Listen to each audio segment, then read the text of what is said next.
Ah là là, mon Dieu. Il y a bien une phrase chez les Arabes qu'il faut éviter de dire devant les invités. Après, peut-être devant les Français, ça c'est rien de mal. Et d'ailleurs, ça va vous paraître bizarre. Vous, les Français, vous allez dire, mais je comprends pas, mais rien de mal. Mais non, mais chez nous, c'est quelque chose de gravissime. Pour les gens qui ont vécu ça, qui s'en rappellent, ça va peut-être vous rappeler des souvenirs. Moi, il y a une phrase qu'il faut pas dire devant, enfin, avec ma famille, devant les invités. Cette phrase-là, écoutez bien, écoutez bien. Mama, dernier jour.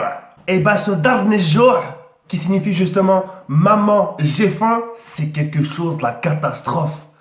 Pour eux, pour nous, c'est comme une insulte. Tu sais, devant les invités, tu côtoies ta mère, tu lui dis maman, j'ai faim. Tu sais pas ce qu'elle se dit, l'invité, tu sais. Oh, ils donnent pas à manger à leur enfant, eux. Tu vois ce que je veux dire? Ça, c'est un truc pas à dire. C'est un truc pas à dire. Et ma mère me disait, oh, t'es ما تخافش ولدي ما تخافش t'inquiète pas je vais te donner à manger j'arrive à la maison ما تحشمش hein on dirait que t'as jamais mangé de ta vie maman qui fait je me faisais niquer ma race bref intro Je dis pas, vos mères c'est des dinosaures. Vos mères c'est des putains de dinosaures. Des tricératops, elles sont en voie de disparition. moi j'aimerais justement vous faire cette vidéo là par rapport à vous faire part un peu de mon point de vue euh, par rapport à ma famille. Alors certains ça va peut-être même pour les rebeux ça va peut-être pas vous parler. Mais pour certains, ça va peut-être vous parler. Moi, par exemple, il y avait un truc que je devais éviter de faire devant ma famille. C'était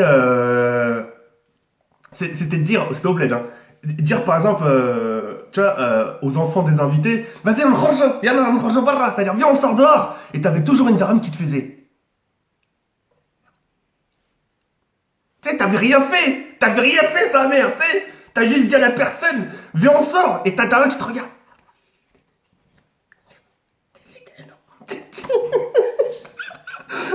C'est un truc de... Et moi, je disais, mais qu'est-ce que j'ai fait? On sort.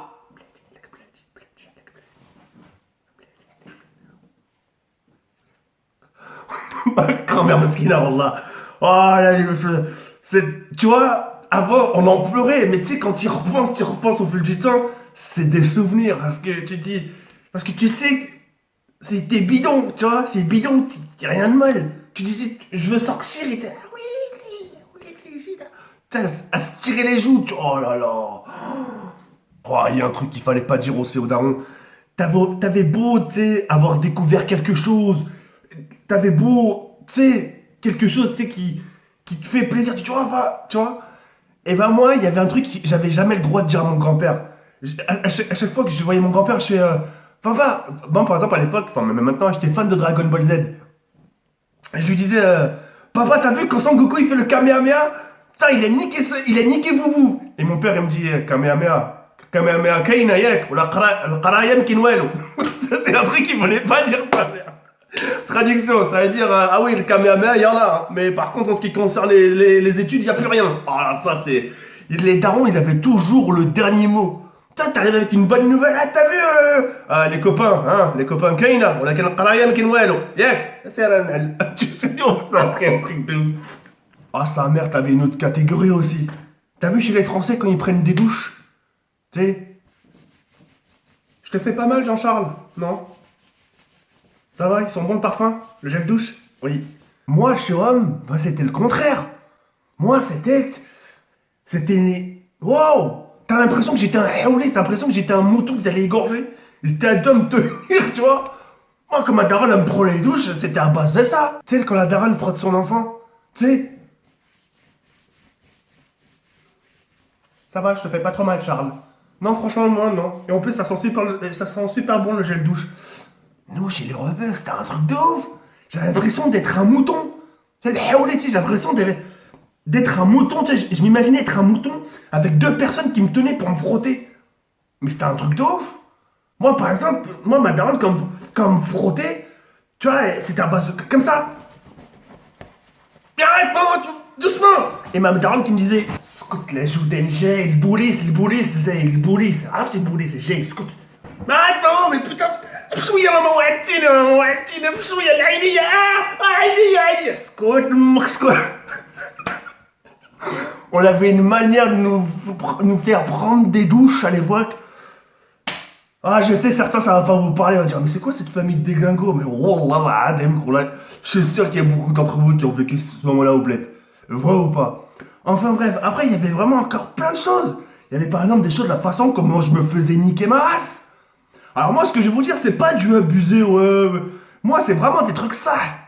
Moi, quand je me suis... Moi, pour éviter de me faire niquer, je montais sur le toit du star. Le star, tu connais le star, le toit de la maison? C'est un sort de... Tu sais, un toit où il y a du carrelage par terre, etc. Vous voyez ce que je veux dire ou pas? Et ben moi, je montais au-dessus. Parce que je savais que mon grand-père pouvait pas monter, tu sais, physiquement et tout ça, de ça. Et le jour, il m'a demandé de descendre pour me ramener à la plage. Viens, me le haria là. Tu me dis, viens, moi à la plage. C'était faux. Vraiment, au début, je pensais que c'était vrai. Maintenant, je sais que c'est faux. Moi, je pensais que c'était vrai. J'ai dit, papa, c'est trop haut, c'est trop haut. Ah, Habat. Oh là là, à ce moment-là, quand il m'a dit, Habat. Genre, descends, hein, descends. Oh, à ce moment-là, j'ai compris, j'ai m'trabnich. Marandarbaksh. Habat, je vais pas te taper, descends. Et à ce moment-là, je me tenais comme ça là, pour essayer de descendre. Au moment, j'avais juste penché mon pied. Tu vois, j'avais tendu mon pied, il me l'a tiré. Pah. J'ai l'impression d'avoir été un ballon de sa mère, tu vois. Oh, et je me suis ramassé des coups, mais voilà. Le Walid, c'est le Walid. Oh là là, le Walid, c'est le Walid. Tu vois, la façon comment je vous le raconte, c'est. Pour moi, c'est une manière de nous faire comprendre, on peut pas en vouloir à notre famille, on peut pas avoir honte de notre famille. Moi, personnellement, je suis le premier à qui je dois pas en avoir honte. Parce que justement, ils ont travaillé toute leur vie, ils ont travaillé, ils ont trimé toute leur vie pour devenir pauvres. Et malgré qu'ils ont trimé toute leur vie, ils ont fait des frères, enfin, ils ont fait des enfants, des frères et sœurs, ils ont fait des frères et sœurs. Et avec très peu de moyens, ils ont rendu des enfants aujourd'hui qui sont à l'école, qui sont scolarisés, etc. Tu vois ce que je veux dire ou pas? Aujourd'hui, on est quand même dans une génération où tu sais, la nouvelle génération de parents, tu sais, même avec beaucoup de moyens, etc., ils n'arrivent pas à tenir sur du long terme. Soit ça serait une question d'argent, soit ça serait une question d'éducation. Ouais, mais regarde ton fils ci, regarde ton fils ça, on peut pas assumer, t'as pas d'argent, etc. Alors que nos parents à l'époque, sa mère, tu vois, même avec très peu de moyens, même si les enfants, on a tous été des enfants, on était tous aussi parfois des mamans, des enfants non obéissants, mais c'était, tu sais, soudés entre eux, c'était les couples de l'époque, qu'ils soient français ou étrangers, peu importe, c'était des solides. C'était des couples qui duraient vraiment super longtemps. Et j'estime au plus profond de mon cœur que malgré ce qu'ils ont pu, malgré ce qu'ils ont pu faire, moi je prends exemple, je prends le cas de mon papa, là, qui repose en paix. Même s'il a été alcoolique, etc., jamais de ma vie j'aurais honte de mon père. Mon père, ça reste mon père. Et, et comment vous dire? Même si on me dirait en face, ouais, mais ton père c'est un alcoolique, mais je m'en fous qu'il soit alcoolique, qu'est-ce que j'en ai rien à foutre? Tu crois que je vais nier mon père parce qu'il a bu? Mais ça va pas. Et il y a beaucoup de gens qui sont partis de ce principe-là. Moi, si mon père il boit, franchement, j'ai honte. Mais c'est vous la honte de la famille. Vous êtes la honte de la famille et vous êtes la honte aux yeux des gens. Vous serez seul face à vous-même. Les gens, ils vous regardent, ils disent, regarde, le père il est malade, Meskin il est alcoolique, le pauvre. Il regarde les enfants, regarde. Il nie leur père. Eh là, putain. Je me demande s'il regrette pas de les avoir mis au monde, hein, ses parents. Là, c'est une pure honte. Là, le Walid, faut jamais leur en vouloir. Quoi qu'ils te fassent. Après, il y a des limites, bien sûr. Certains me diront, ouais, mais s'ils font du viol. Moi, personnellement, tiens, on prend ce cas-là, tiens. Je vous réponds à cette question. Ouais, mais s'ils violent. S'ils violent, c'est vrai, j'aurais plus le même regard. Mais il est hors de question que je tourne le doigt à mon père. Je vais pas lui dire, t'es plus mon père. Ça restera mon père. Que je le veuille ou pas, génétiquement, ça restera mon père. Tu vois ce que je veux dire ou pas? Donc, que je fasse un choix ou pas, ça le restera génétiquement. Tu vois ce que je veux dire ou pas? Mais le Walid, c'est le Walid, on peut pas nier la famille. Rien que le fait d'avoir, que tu sois son ADN, excuse-moi l'expression, le fait que tu sois son sperme, que tu sois mis au monde, c'est beaucoup de reconnaissance. Ils ont donné beaucoup de leur vie, beaucoup de leur temps. On a été chouchoutés pendant des années sous leur toit, sous leur toit, sous leur toit. Pendant des années, ils ont supporté des choses, supporté des choses.